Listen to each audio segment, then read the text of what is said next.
তার নাম আর অন্য কেউ নয়, সে তোমার সবচেয়ে কাছের বন্ধু মুহাম্মদুর রাসূলুল্লাহ সাল্লাল্লাহু আলাইহি ওয়াসাল্লাম। এই কথা শুনে আবু বকর রাদিয়াল্লাহু তাআলা আনহু ওয়াজ কমপ্লিটলি শকড। আর এটা তো আমার বন্ধু মানুষ, তার সঙ্গে আমার মেয়ের বিয়ে দিব কেমন করে? কিন্তু আবু বকর পরবর্তী সময় গিয়ে যখন হিসাব মিলাইতে শুরু করলেন, উনি হিসাব করে বুঝতে পারলেন, আরে আমি যদি আমার মেয়ে আয়েশাকে মুহাম্মদুর রাসূলুল্লাহ সাল্লাল্লাহু আলাইহি ওয়াসাল্লামের সঙ্গে বিয়ে না দেই, আরে আমার নবীর মতো আদর্শবান চরিত্রবান তো মক্কা মদিনা সহ পুরো দুনিয়ার দ্বিতীয়টা খুঁজে পাওয়া যাবে না, ঠিক কিনা বলে? এবার আবু বকর রাদিয়াল্লাহু তাআলা আনহু বলছেন, এই বিয়েতে আমার প্রস্তাব হ্যাঁ।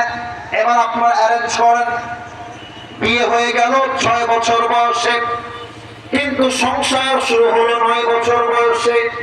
এবার আমি যেই কথাটা বলবো খুবই সেনসিটিভ কথা, খুবই মারাত্মক কথা। আমার কথা বলার পরে নাউজুবিল্লাহ কেউ যেন হাসতে না পারে। কাফেররা বলে, নাস্তিকরা বলে আমার নবী নাকি নারী লোভী ছিলেন, তাই তিনি অল্প বয়সী মেয়েকে বিয়ে করেছেন। এটা রংপুরের নাউজুবিল্লাহ হইতে পারে। বলে সবাই আওয়াজ দিয়ে নাউজুবিল্লাহ। তারা বলে আমার নবী নারী লোভী, আমার নবীর চরিত্রের সমস্যা। কিন্তু আল্লাহ বলছেন ওয়া ইন্নাকা লাআলা, করে দাও। আওয়াজ দিয়ে পড়েন সবাই আমিন। সবাই আমাকে ডাক দিয়ে বলেন হুজুর। আচ্ছা আমার নাম দেখেই বলেন, বলেন আসিফ হুজুর। আপনাকে ওয়াদা দিলাম দোয়া না করে,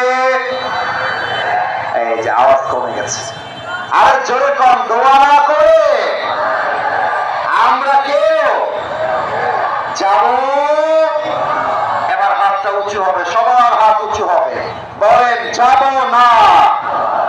হাতটা দেখলাম না রে ভাই, বলেন যাব না।